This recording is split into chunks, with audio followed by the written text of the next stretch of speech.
5, 4, 3, 2, 1. Good morning. Good morning, the internet. Welcome. Day 3 with Bambi Cantrell. Very exciting. Bambi just told us she is on fire today. I don't know what she means. She's been on fire for 2 days. But today, she's on fire, so get ready. So get ready, Bambi. Let's go. Let's do it. And that is the secret to my success. Yeah, I know, it's really good. So, just don't share that with anybody, okay? It's amazing. Yeah, that's under the cone of silence. Yeah. We're out. Yeah, that's right, man. You guys, you snooze, you lose. You missed out on that piece. It's their fault. There will not be a replay. Yeah, it won't be on replay, that's for sure. Some things we can't share with the universe, okay? So, okay, let's talk about, first of all, about what our challenges were yesterday and what you feel that was like your aha moment, if you had any. I hope you did, and if not, then, kind of where you see, was there any application that you felt that you could see where you might want to go in the future? So let's talk a little bit about that. I can start. Okay. So my aha moment is just, I need to incorporate all these things, take out the essence, and build it into my posing style, because I'm not going to be able to pose in a way how you pose. So I really just need to take the most important things and enhance my posing style. So, because I'm a totally different type of personality. Can you be a bit more specific about that? Because you and I talked about that yesterday, and I want you to be a little bit more specific so that the audience understands where you're coming from.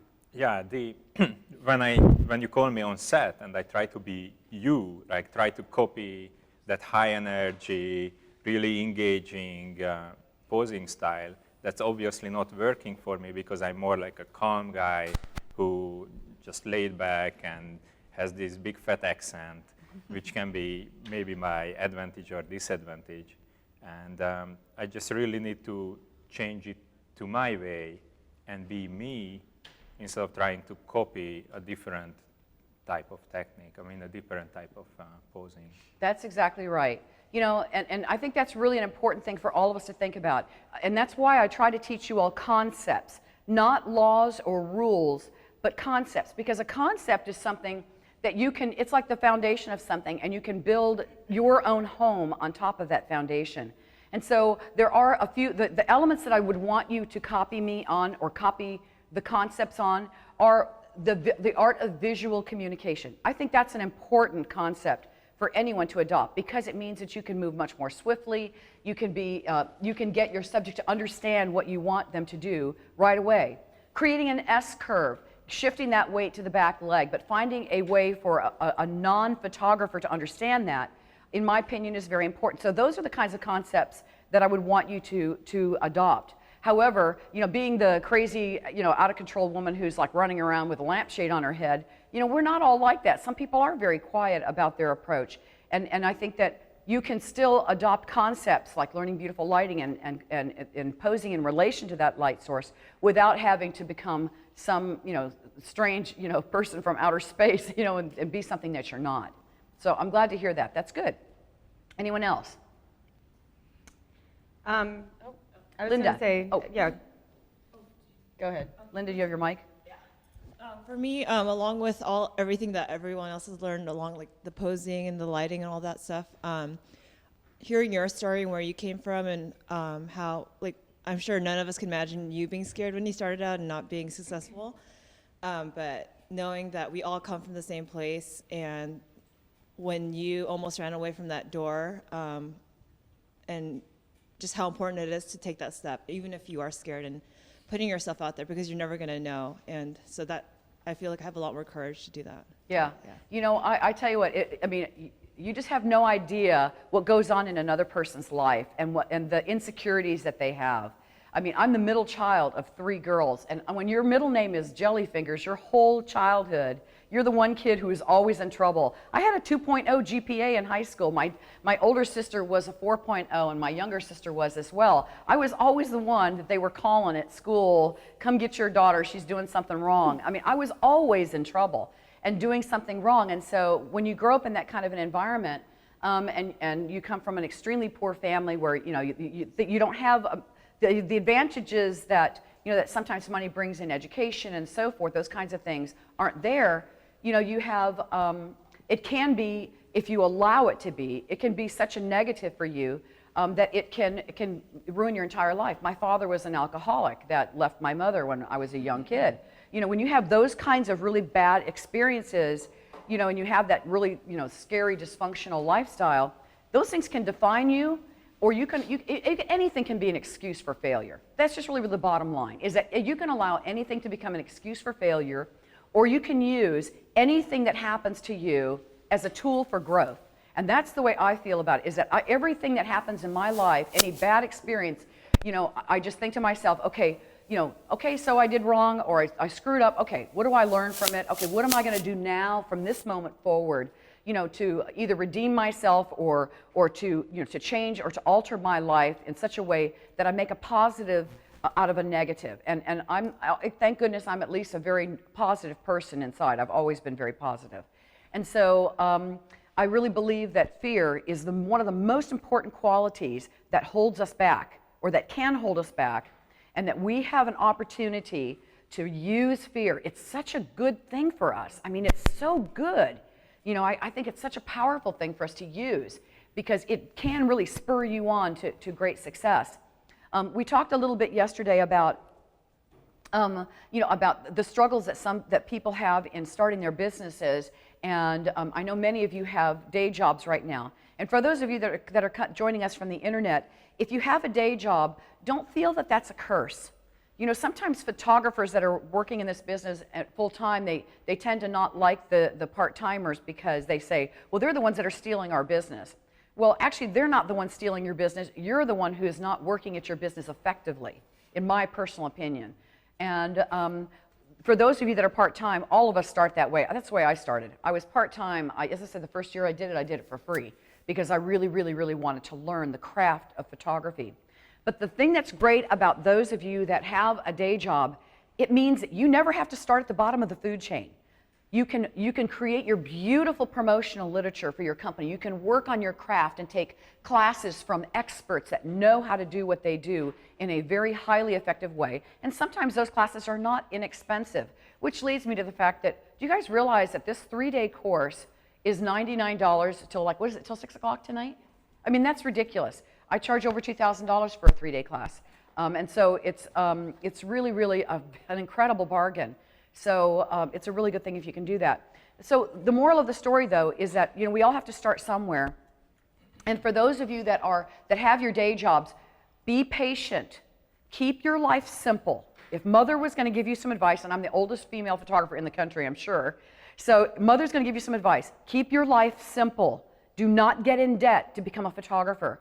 Don't get a lot of debt in general. I'm debt-free, and I love it. It takes all of the pressure off my shoulders. My only debt is my home, and that's it. That's it. And so I love that feeling of freedom. And then you can concentrate on, take baby steps, small steps every day for growth, for, creating beautiful promotional literature, and really make it nice. Make it very, very beautiful. Work on one concept that you learned that you feel is a powerful or a really important thing to learn, and then take that next step. Maybe it means that you you sit at the mall and you find some cute people that you want to go take out and take pictures of, and then you approach them about, maybe possibly photographing them. Do it in a very respectful way. Don't be one of those stalkers that sit at the mall and gotta go, ooh, I want to take pictures of you. It's kind of creepy. But do it in a very, very respectful way. And then, work on the concepts that are going to make you a better professional photographer. Because the difference between a pro and an amateur is light years. And I want you not to have to start at the bottom of the food chain when you do decide to do this as a profession. I want you to be able to look people in the eye, and even though you may be a little bit fearful always about, ooh, gosh, I'm charging how much? That's a lot of money. Remember that, a surgeon, when you go to have an operation done, and they charge thousands of dollars, that's almost validating what they're doing. Can you imagine if they only charged you $49 to do that heart transplant? You so would not be going to that one. You wouldn't, because you know that there's got to be a problem. There is a problem in Houston, right? You know that there's an issue. So, I'd like us to think about ourselves as professionals, just as an attorney or a doctor or any other person that handles, finances or anything else. And so, cover your bases. I know last night we talked, many of us went and had drinks together. And one of the things we were talking about in having drinks was the fact that we talked about the importance of getting ourselves insured and dotting our I's and crossing our T's from a business standpoint. And for those of you that are on the internet today, I want you to think about whether you have liability insurance or not. And if you don't, I'm telling you right now, you need to get off that, tomorrow morning, you need to get liability insurance. It is the most important check I write every month, and it is absolutely critical that we cover ourselves, because you cannot afford to have your family suffer because you do something stupid. And all you need to do is be out with a client and saying, hey, can you back up just a little bit more, back up just a little bit more, and have them trip and fall in a hole and break their leg, and you're the one who's stuck holding the bag. And if you're working for another photographer as a freelancer, if you do not have liability insurance, their liability insurance will not cover you. So be prepared for those things. But let's go on to some other topics. Terry, you had a comment, or wait a minute, hang on a second. Anami. So yeah, no, it follows very much from what she was saying.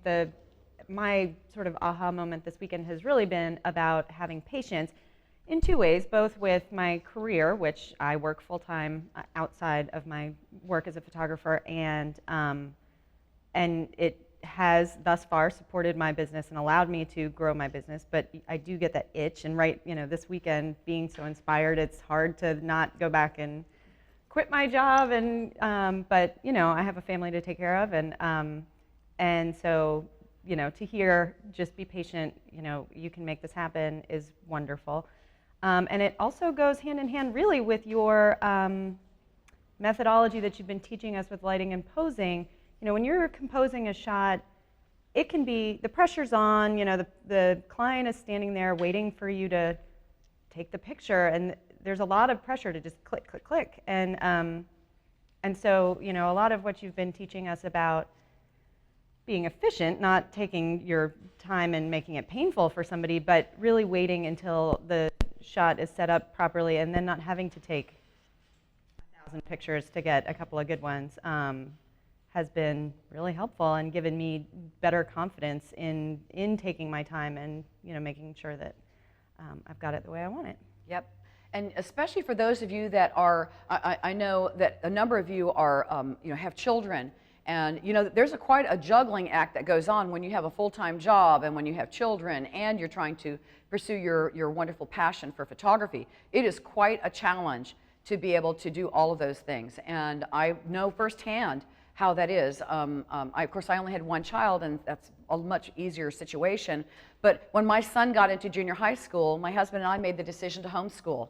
So that was an added responsibility. I would not change it 1 minute. It was the best thing we ever did, and we have a brilliant, brilliant child that is, an entrepreneur that's very, very successful, not only financially, but in the more important ways of being a husband and being a man. And so I'm very grateful for that. But those things don't, there are certain things that you have to be willing to sacrifice, and that's not one of them. So I'm not telling you to sacrifice your family or any of those other things, because at the end of the day, this is our profession. Like I mentioned yesterday, it's not my religion, so you want to think about that. And also, I want you to remember the fact that, that while I am teaching you, I want you to learn good techniques in lighting and posing. Recognize that that this is not a right or wrong scenario, that this is the best scenario for right now. And at the end of the day, beauty is in the eyes of the checkbook holder. And I know I love that. That's my favorite quote, okay, just like almost my favorite quote. But I love that one because, and that, by the way, is not one I thought up. That came from Dean Collins.